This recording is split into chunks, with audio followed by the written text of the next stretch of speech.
Hey, Bantees, what is going on? I am Haley McClenny, joined by my fabulous co-host and best bud in the entire universe. Me, Sam Fisher. Wow, what an intro. Hey, I don't know that we've ever gotten through an intro without giggling a little.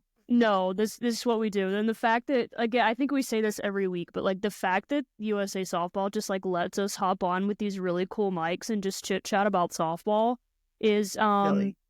it's a dream come true and incredibly wild all at the same time. No, it makes so much sense and also zero sense. Yes. So thank you, USA Softball, for not firing us and allowing us to schedule time with some best buds to talk about the game that is the best game in the entire world. So to be fair, we'd be having these conversations anyway. We would be. Yeah, that's the crazy part is like we were texting each other pretty much all weekend because the softball was like truly out of this world crazy. It was even outside of Clearwater. Like Clearwater is going to be crazy. It always is. Yes. But there were the Texas Tech game. There was like all of just so much stuff going on. So yes, we would have this conversation anyway, but the fact that it's recorded and gets to be broadcast to the entire world is awesome.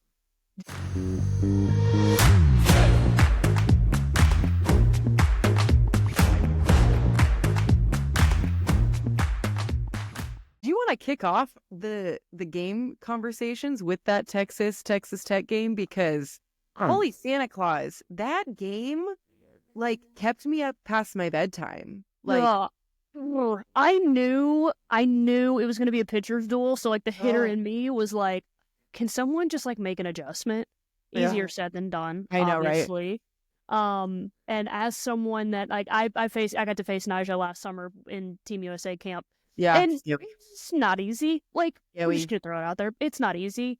Yeah. I think that's very obvious when you're watching her on TV, but like to have that firsthand experience, I'm like, yeah, girl, I get it. I get what you're going through. Yeah, you're 0 for 4. You struck out 4 times. I get it, babe. Relatable. Like, I've been there, you know.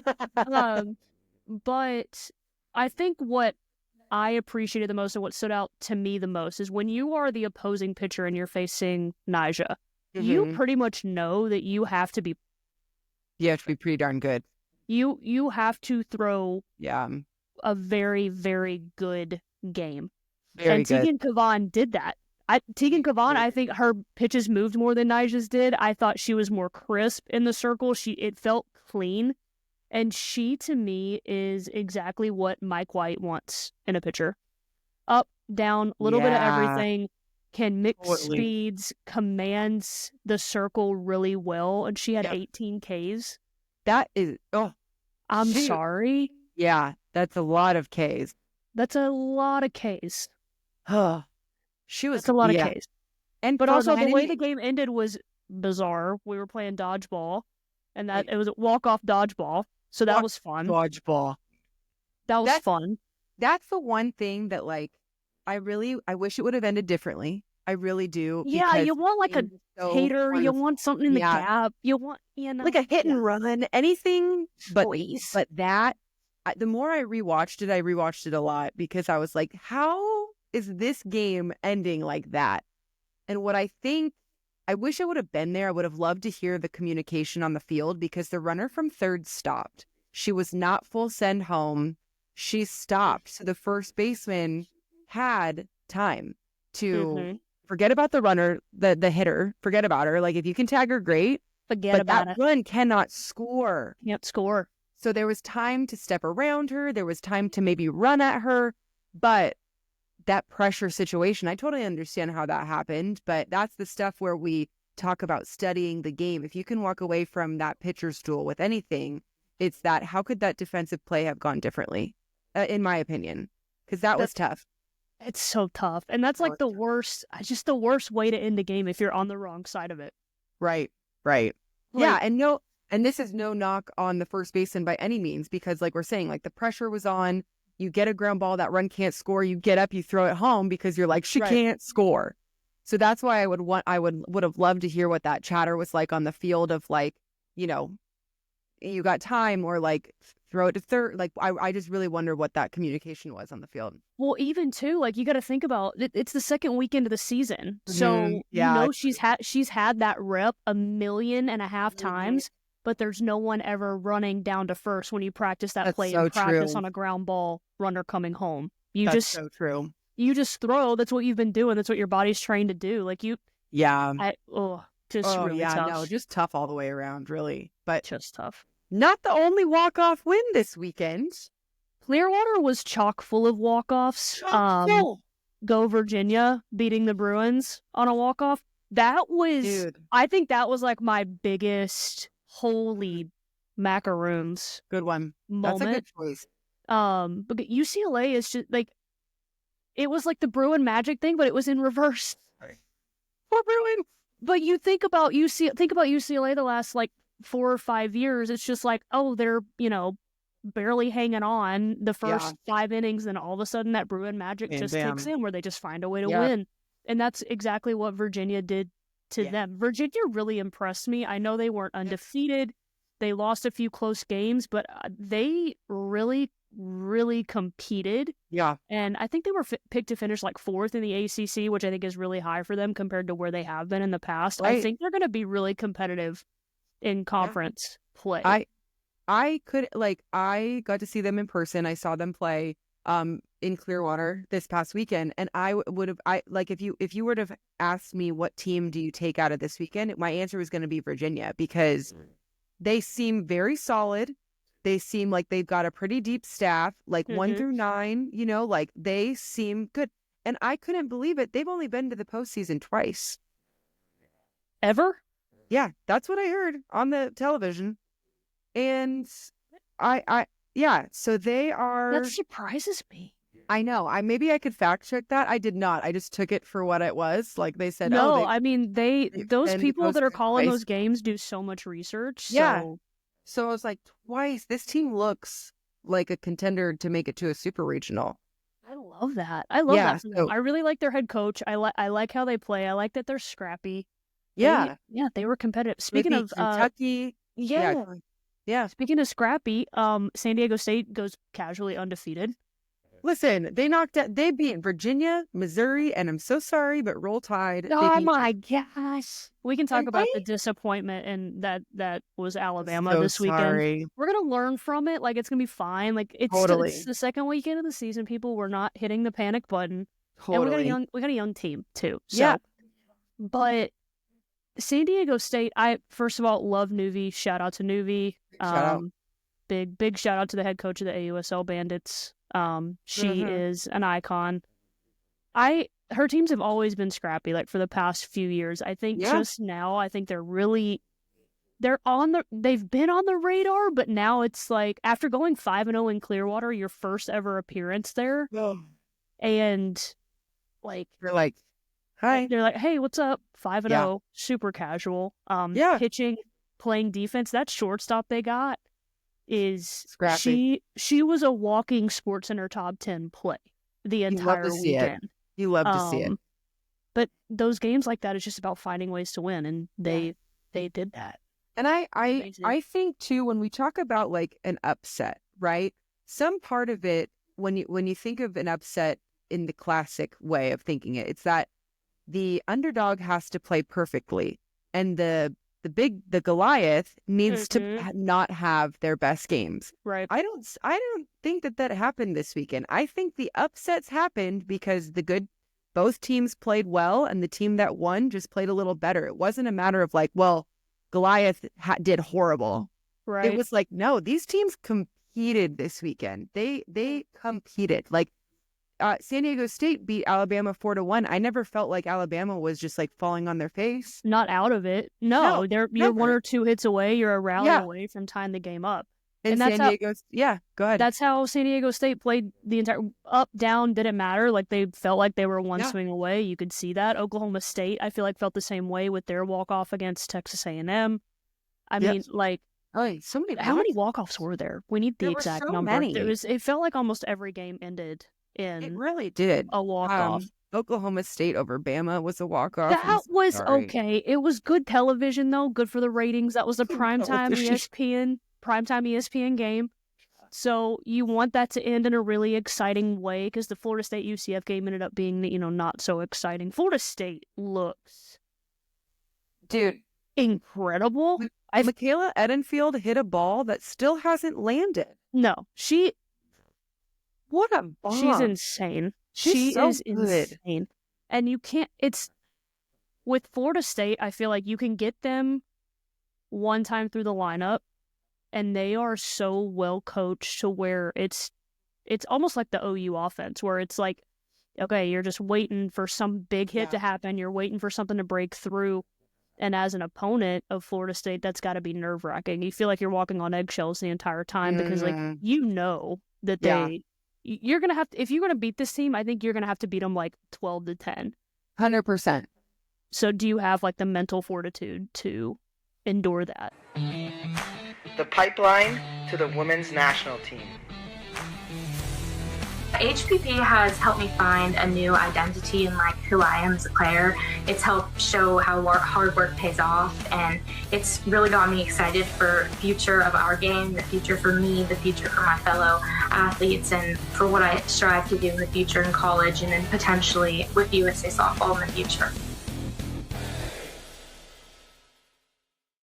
That's such a good point, because I think we talked about this last week. Like when I was watching Oklahoma versus LMU, I'm watching on ESPN Plus in the comfort of my own home, and I could tell, go Lions. Those girls were so nervous.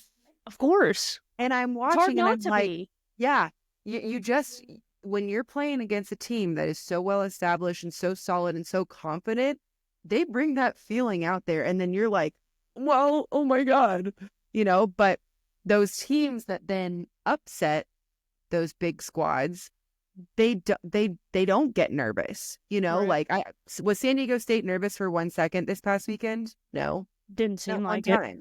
They felt like they belonged there. Yeah, totally. So like, as somebody who was an underdog in college, there's a certain feeling of like, I mean, whatever, like they're supposed to beat us, so let's just go and play. Yeah. Let's go and have some fun, Why not? And that's how upsets happen. Yeah, that's how upsets happen, is when you don't let Goliath overpower you in a way where you're just because they're there. Like, let them prove it the same way that you can prove it. Yeah, we all put our cleats on the same way. Yeah, backwards. Allegedly. I'm just kidding. left, right first. I tie my shoes first, and then I shove my foot in there. Yeah, Perfect. Yeah, that's what we want.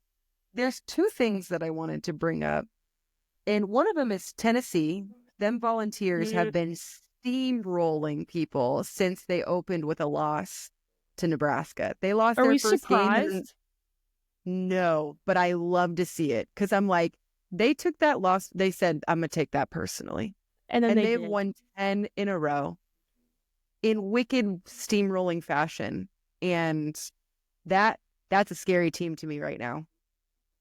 I think Tennessee was one of my dark horses coming in for the SEC this season, just because of how last season ended, with how, like, a lot of people had picked them, and I even said this too. I was like, this team could beat Oklahoma, I think, in the Women's College World Series. They had the depth.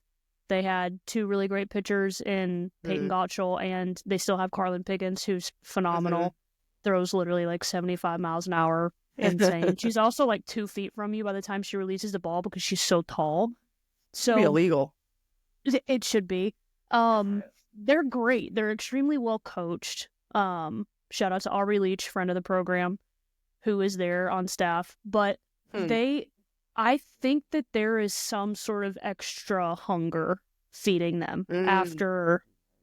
That was the biggest upset in Super Regionals last year, was Alabama going on the road and beating Tennessee at Tennessee. I think, you're right. I don't know, sometimes when you go through that sort of off season where you have a big chip on your shoulder and it's like, last season didn't end how we wanted it to, like, that's super motivational, right? And then you come out game one and you're like, yes, it's like, it's redemption season, let's go. And then you get punched in the mouth. That could do one of two things. That could send you into oblivion, into like, wow, have we like just wasted all of this like motivation that we've had coming into the year? Yeah. Or is it just like, okay, we lost, whatever, we're not going to go undefeated, pressure's off. It kind of seems like that's how they're responding to it. You're so which right. I like. Playing with nothing to lose. Like, they're good. Yeah. They are really good. They're good. They're good because they're scoring. They're scoring a lot when they should. That's something too that I feel Timely. like yes. We've kept an eye on it too of like teams who win but like barely scrape it out. Like they are winning, Winning. So I'm really excited. I'm going to Palm Springs to the Marionette tournament this weekend, and I'm going to see them play in person. First of all, I want to see Pickens. I want to see what that feels like in real life. But I'm excited because Marionette always. Did you ever play? You didn't play Marionette, did you? I don't think Palm so. Springs? You honestly, you would remember more than I would, honestly. But yeah, I don't think I ever played out there. I had too many concussions. I ran into too many outfield walls. You're like, I don't know where I am. It's a great Clearwater. I think Clearwater is getting up to Marionette standards because Marionette has excellent matchups, excellent teams. So I'm excited to see Tennessee out there this weekend. I think they're going to be exciting to watch as the season really continues. But the other thing, and you know what I'm going to say, a little pitcher over at Virginia Tech, Emma Lemley, 2 perfect games back to back. She threw, and it like the caption and like the posts about it was like first in program history to throw back to back perfect games. I'm like, first in probably so much history. Like, has that ever happened? I have never heard of that happening in baseball, in softball, and anywhere. Like, a perfect game in and of itself is just like, oh my gosh, that is amazing. Like, for you to do it in back-to-back games is absurd. Like, perfect games, not just no-hitters. Not no-hitters, yeah. Perfect games. That means that defense was bored. So bored. Oh my gosh. She had a stat line. I have to show it to you because it was through 3 games. So in 3 games that she was throwing, this stat line was unbelievable. I should have screenshotted. Oh yeah. 3 games, 18 innings pitched, neat, 38 strikeouts. Neat. Her opponent's batting average was .018, which means that maybe she gave up like 1 hit. Exactly. 1 hit and 2 perfect games in those 18 innings pitched. Excuse me, girl. What a video game this must just be. Emma, what are you eating for breakfast? Like, yes, please tell us so that drop the workout program. Like, let us know what your morning routine is. I don't like. Unbelievable. Holy mackerel. That's insane. She's been good. Like, she's been good for the past few steady years. for them. Yep. That is 2 perfect games though. It seems like she's getting a little bit better, I guess. Which are you like? She's already elite to begin with. One of them was against Northwestern. That's not a team that you're like, oh, we're gonna run over them. No, I mean they did. Yeah, well, it's hard to win when you don't get anyone on base. Yeah, like, but it wasn't. It wasn't just any team for one of those perfect games. So yeah, and you know what? Like, even if you play just like the worst team, there's still always a chance that someone's going to poke a hit through. Like, softball is so insane like that. But we got to do some research because back-to-back perfect games, like Monica, Kat, like Jenny, did people, have they done that? I'm going to text Kat. Kat will know. She will. That's Kat true. Kat will know. Kat will know. She'll be like, I did it. Monica did it. I never did it. She'll know. That's just wild. I've never in all my life or history thought that would even occur. You know what also is just like, I'm not going to say surprising, but I have to bring this up because if I don't, I will probably get roasted all over the social medias, but Auburn is undefeated. Yeah, we have to talk about it. They look really good. They do. They're very well coached. I think the Malvo hire was great this offseason. It's very looking clear. Like it.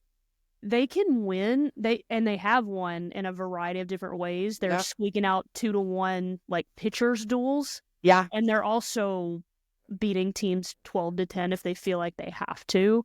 Yeah. So I did have to give a little small shout out to Auburn. I'm so proud of you. You guys look good. Proud of you. And that's really all I have to say. They're pitching well. They're hitting well. And the Malvos are great people. So we'll leave it at that. Yeah, and I think that was really brave of you. And I hope that our listeners are really taking this moment in because it's rare. There's like a pit in my stomach. It's okay. That's why you have your Diet Coke really close to you. Really to close. Make you feel it's better. Really close for you. But what I find about teams, like you were saying, they're hitting well and they're pitching well, is sometimes, especially early in the season, you might not have them happening in the same game. You might have a great pitching performance and not hitting, and then vice versa. So you're like, God, that things aren't clicking. And it's like, no, everything's pretty much happening in the same games for them. You love to see it.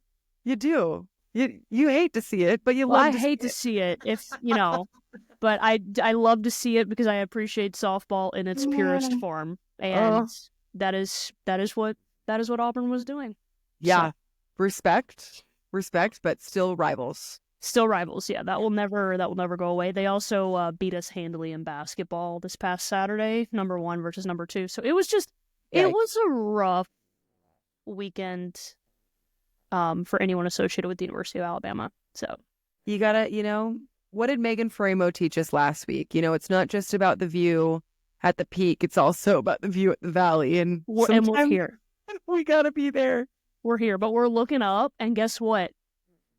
You gotta go up. It's the law. It's the law. It's coming up. The law. It's coming up. Did you see Duke got a little spanking from Florida? I did see that. Then they did a little spanking. Great.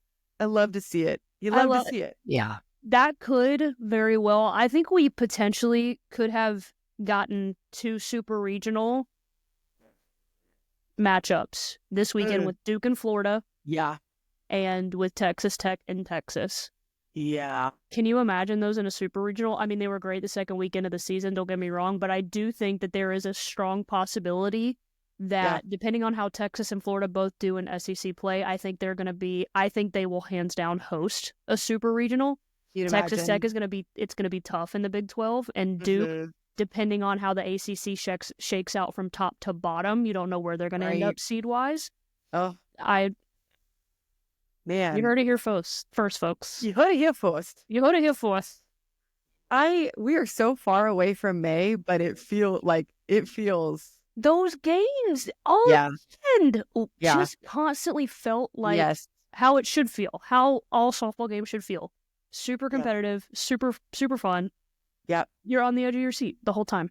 And think about how much they're learning right now. When they've got 10-ish games under their belts, how much they're learning to then go and get stronger and then come conference. I can't wait to see all the things that we, you talk about in the first couple of weeks. You're like, okay, it's the first games, that kind of thing. They'll figure it out, whatever. I can't wait for them to figure it out and to see what it's going to look like. It's just going to keep getting better. But at Higginbotham, we put people first. Our specialists are here to serve you, the people you care about, and your success.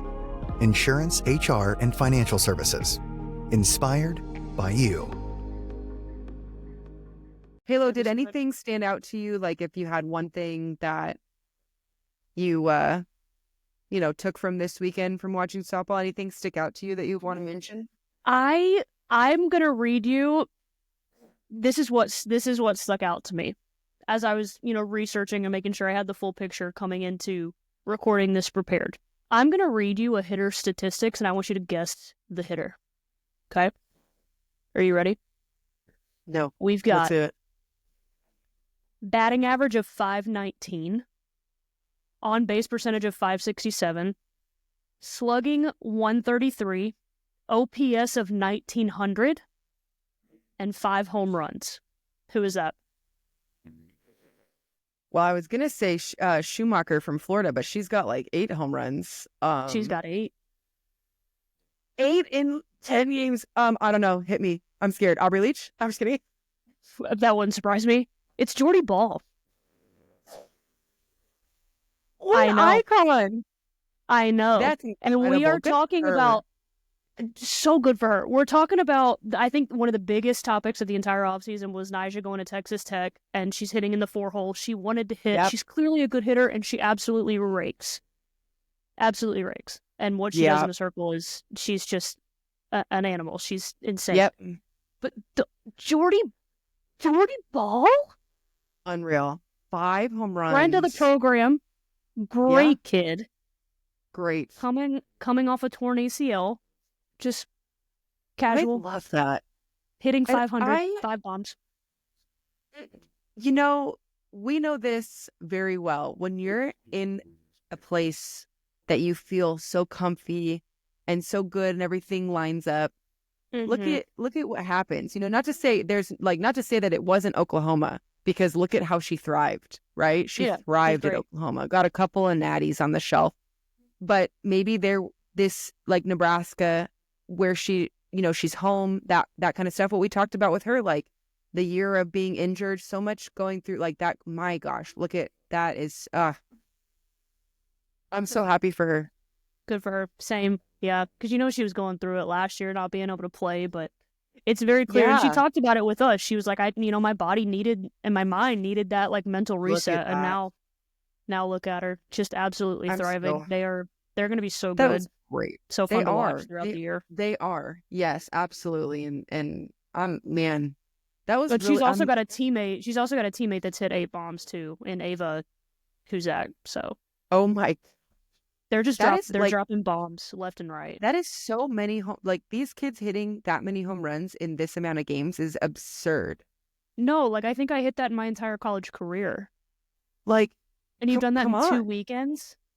That's a lot of home runs. What are we talking about? What are we talking about? That was fun. Really good one bringing to the table.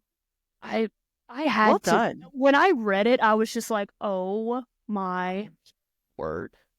No, I'm obsessed. I'm obsessed. Thank you for sharing that. But also Taylor Shoemaker, like, let's just read off her stats. This kid's been playing college softball for 5 minutes. A minute, yeah, literally 60 seconds. Batting average of 475, on base percentage 563, slugging 1200, 1763 OPS. She's scored 22 runs. She's got 19 hits, 5 doubles, 8 home runs. I just need people to know how that slug is freaking insane. And 7 stolen bases. If you just Can you read that slug again? The slug is 1200. I just need people to just hear that. The 1200. 1200 slug, 1763 OPS. I got it. You know what? I've looked this up before, but like the NCAA Division I highest ever for a season slug is what is it? I'm gonna look it up right now. I have it. Do a quick Google, because it's a very small sample size. I get it. There's no film on her yet. There's no like pitchers are probably figuring out how to best prepare for her. Unreal. There's clearly no holes in her swing though, like very clearly. And did you say her on base is about 100 points higher than her batting average, which means she's taken pitches too. 563, eight walks in. She's got 48 plate appearances, 8 walks, 40 at bats, 19 hits. So awesome! That's so awesome. Unbelievable. Okay,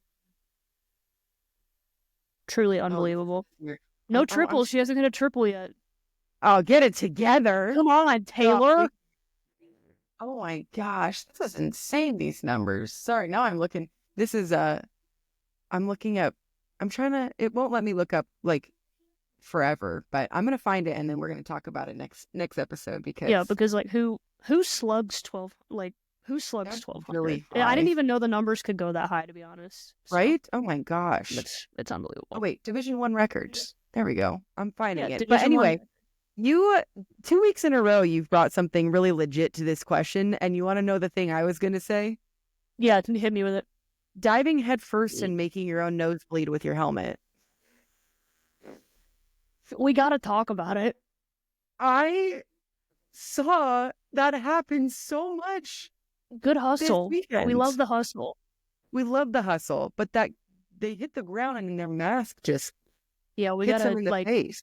We got to hold our neck up a little bit, I think. Yeah. Makes for a really cool photo, though, and video and content. And like their feet are in the air. It's wild. Especially if you're safe. Right. So, yeah, because if you're going to be out, like the nosebleed is not worth it. It's not worth it. But that was my takeaway from this weekend. Also, I found the individual record for a slug for a season. It was Jen Yi, if you remember her, Team Canada. Of course it was. Yep. Her slug at the end of the season in 2010 was 1270. Can you imagine that for your whole season? Unfreaking believable. 1270 for Jocelyn she Allo. probably had like 400 at bats. Yeah. Oh my God. Jocelyn Allo's career was 987. I just want people to understand. Yeah. Career was almost 1,000 slug. Jocelyn, we love you, Queen. This is so fun. The stats, you can get lost in the sauce in it. And I know, like, when I was a player, oh God, 6 months ago, when I was a softball player, I like never wanted to look at stats because I'm like, I don't like it. Like, It always messes with my brain. Like, I never once looked at my own stats. But getting into broadcasting and doing this podcast, I'm like, there are so many fun little stories and nuggets in these numbers. I get why people like it. Dude, numbers are so... I get why people like it. I do. I get why people like it now. I wish that you could see my screen right now because of all the... Like, I found the record books. I'm trying to go to Slug and see more than just Jen Yi because she obviously led the nation that year. But sorry, I'd love to know newbies. Oh, there. Let's see. Newbie. Okay, wait. Here it is. You want to know who's fifth? It's you, isn't it? Let's freaking go. Top 5 all time? Yeah. I knew it was high. Oh my God. What'd you do?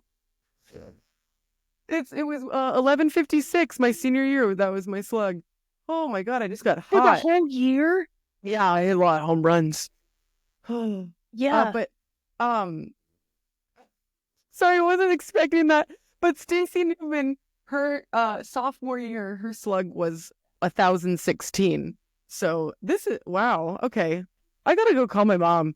Yeah, we need to call mom and dad like real quick. What a discovery here! Look at wow. Jocelyn Allo is on this list twice. Neat. Yep, and then Lauren Chamberlain is on there as well. Carly Spade. That makes Carly sense. Spade. I'm getting us so distracted, but I just want people to really grasp how high that slug is. That's so high. So anyway, folks. Sam is the best hitter in college softball history. That's the end of the podcast. I'm sweating. Thanks for listening. You guys know we love talking softball. We love the recap. We are going to see you next week, same time, same place. Halo, anything to say after that total sidetrack? My slug was maybe 400 throughout my whole career. 4-time All-American, folks. On the wall in Tuscaloosa. There's a lot of different ways to skin a cat, if you know what I'm saying. I've heard that. I haven't tried any, but I've heard it. Okay, well, Banties, thank you. We love you.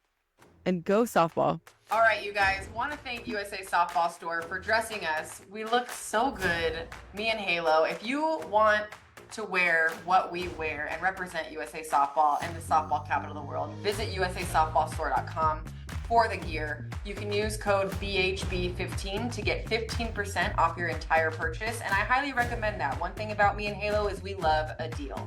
So use code BHB15 at usasoftballstore.com.